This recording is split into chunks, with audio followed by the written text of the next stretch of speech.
Berham, Berham. Ayo bantu Opa menyalakan YouTube BDKA 7 hari ke-44.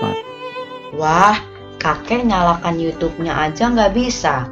Tinggal tekan dan keluar gambar serta suaranya. Memang kemampuan Opa sudah jauh menurun. Jadi tidak ada alasan membuat Opa bermegah.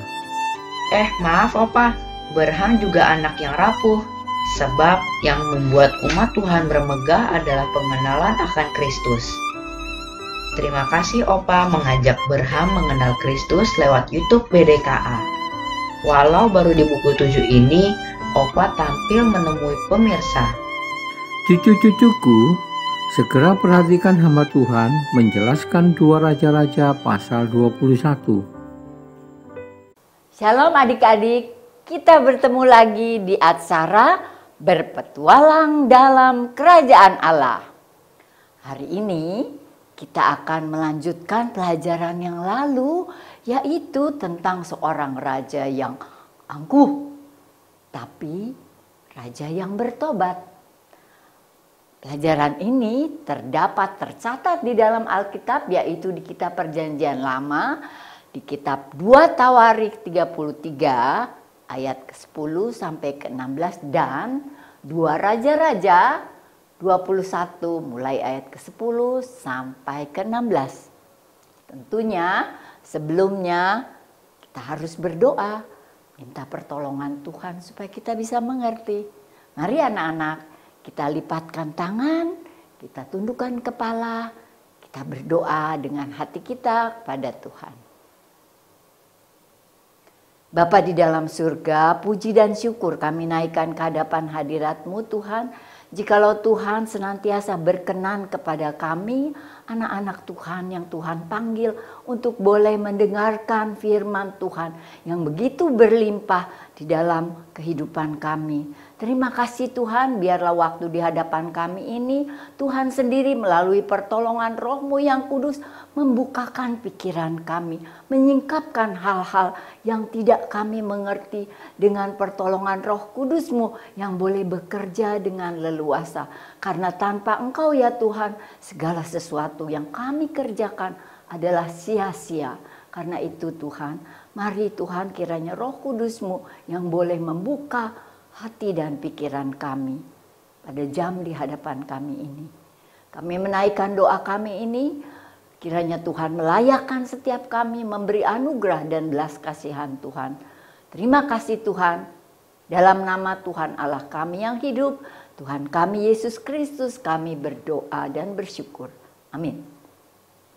Oke anak-anak, kita sekarang belajar dari Alkitab. Apa yang sudah kita baca tadi tentang seorang raja umat Tuhan yang sangat angkuh, sombong, dan dengan beraninya melawan Tuhan. Dan apakah Tuhan mengampuninya? Di dalam kitab 2 Raja-Raja dan Tawarikh, seorang remaja yang berumur 12 tahun sudah diangkat menjadi seorang raja Yehuda. Siapa namanya masih ingat? Betul, bernama Manasye. Raja ini tentunya yang tugasnya seharusnya memerintah, memimpin, menyayangi, melindungi rakyatnya. Tetapi apa yang terjadi? Raja Manasye ini yang sudah diberi kekuasaan dari Tuhan, sebaliknya malah membuat ketakutan pada rakyatnya dengan memerintah yang sangat kejam. Ya, memimpin sewenang-wenang, sebebas-bebasnya dengan kuasanya, sesuka-sukanya sesuai dengan kehendaknya. Nah anak-anak, apakah Tuhan tinggal diam saja melihat rakyat Yehuda yang menderita karena raja ini? Tentu tidak. Tuhan sudah sering memperingatinya dengan firman-Nya, mengirimkan para nabi-nabi untuk mengingatkan atas segala kejahatan yang dibuatnya. Apakah ia mendengar? Tidak. Ia tidak mendengar. Bahkan malah lebih lagi, yaitu menyesatkan rakyat umat Tuhan ini dengan apa? Dengan membuat patung-patung penyembahan, patung-patung di mana-mana. Bahkan juga dengan ramalan, sihir-sihir, dan melakukan, Alkitab mencatat, ia melakukan banyak yang jahat di mata Tuhan. Maka Tuhan tidak tinggal diam. Tuhan mendatangkan bangsa lain, yaitu bangsa Asyur, dengan panglima-panglima tentara Asyur menyerang Manasye. Kota Yerusalem yang kuat, yang dibangun dengan tembok dan benteng yang kuat. Dengan mudah tentara Asyur mengalahkan kota Yerusalem. Dan apa yang terjadi dengan Raja Manasye? Dia dibelenggu, diikat dengan apa? Tali biasa? No, dengan tembaga yang tebal-tebal. Dibawa ke Babel dan ditawan di sana. Jauh di Babel itu. Di Babel ini Manasye senang? Tidak, tentunya kalau diikat, ditawan, bagaimana bisa senang? Manasye sangat susah dan menderita, sangat sesak karena belenggu yang mengikatnya. Bukan hanya belenggu yang mengikatnya. Alkitab mencatat, Tuhan yang membuat Manasye menjadi sesak hatinya dan susah. Bukan saja oleh karena rantai itu dia dibelenggu dan sesak, tetapi dia sesak hatinya. Tuhan mengirimkan rohnya, menyadarkan. Dia ditawan. Di rantai inilah adalah penghukuman Tuhan. Penghukuman dari Tuhan karena kejahatannya.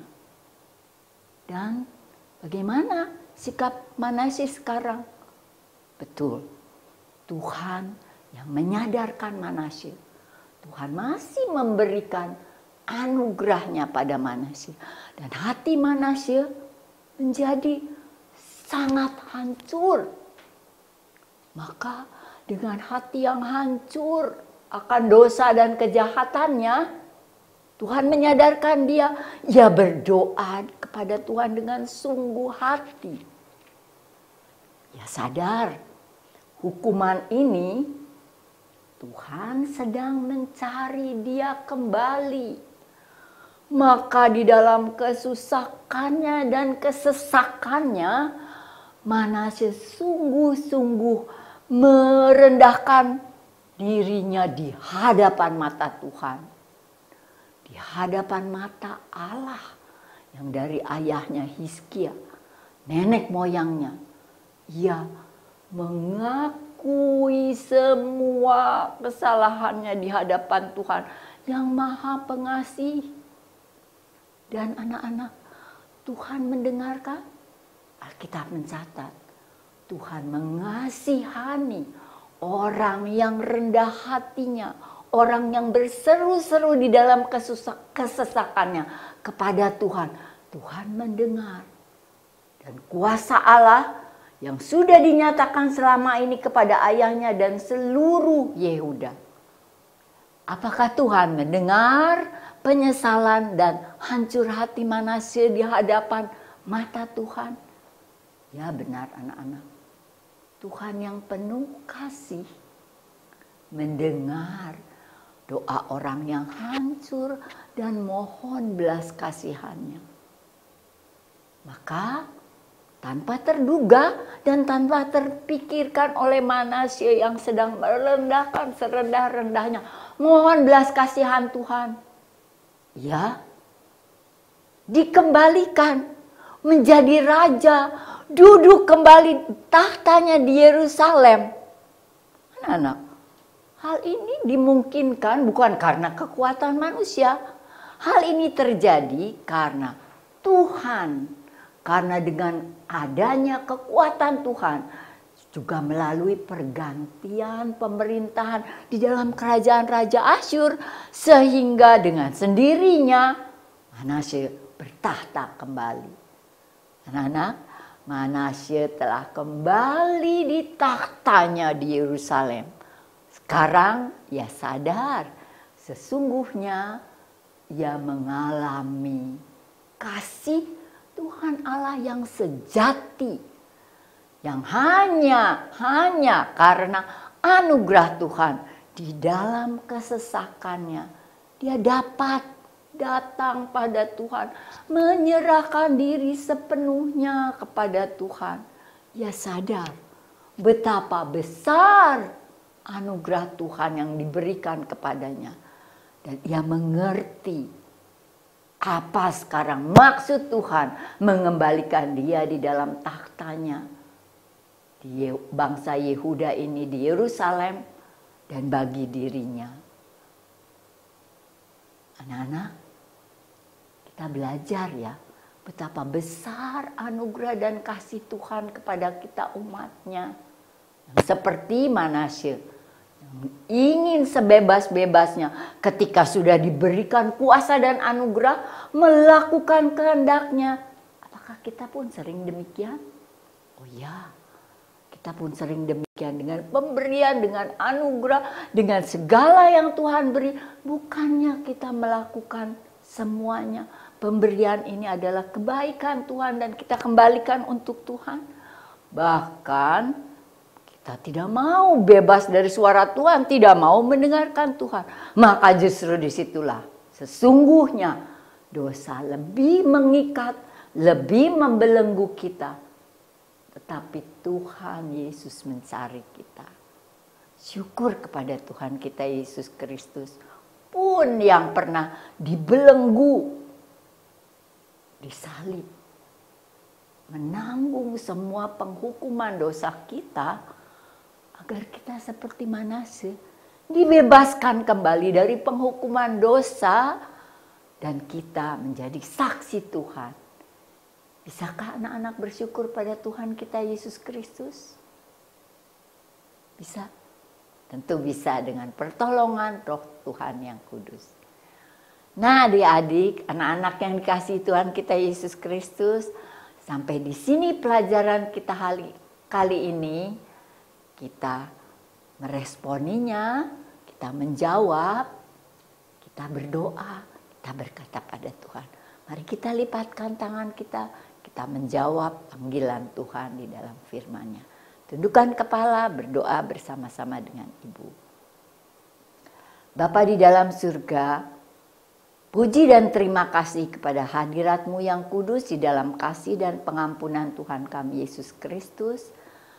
Kami bersyukur Tuhan, Tuhan sudah membukakan kami, menghidupkan kami melalui firman Tuhan, sehingga kami boleh belajar di dalamnya. Kiranya firman Tuhan yang sudah kami dengar ini Tuhan, boleh kami lakukan di dalam kehidupan kami sehari-hari Tuhan. Kami mengingat betapa besar cinta kasih Tuhan. Tuhan tidak membiarkan kami jatuh di dalam dosa. Biarlah Tuhan terus mengingatkan kami akan Manasye Tuhan yang begitu jatuh di dalam dosa.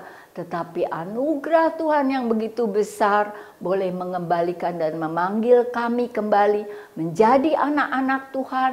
Kami boleh menjadi saksi Tuhan dimanapun Tuhan tempatkan kami. Tolonglah kami ini Tuhan, biarlah sejak kecil kami melalui pertolongan Roh Kudus-Mu Tuhan memakai setiap kami di dalam pekerjaan Tuhan.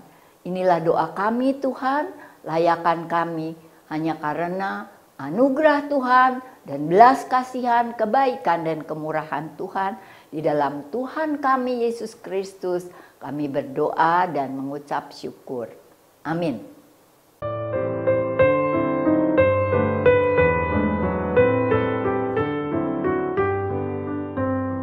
Berham, nafas Opa sesak. Tolong ambilkan obat. Baiklah Opa, tadi Berham juga dengar tentang Raja Manasye yang dalam kesesakannya tidak dapat menyerahkan diri seutuhnya kepada Tuhan. Hanya setelah anugerahnya dinyatakan, barulah ia dapat berserah penuh kepadanya. Wah, Abraham senang, Opa sudah sembuh. Tapi sesaknya Opa beda dengan yang dialami Raja Manase, dan Opa akan belajar untuk terus berserah pada Tuhan lewat firman-Nya. Kalau bagi Abraham, memang firman Tuhan itu yang menentukan arah hidup manusia. Teman-teman, besok buka kitab 2 Tawarik 33 ayat 13c sampai 20 untuk dibaca ya. Salam.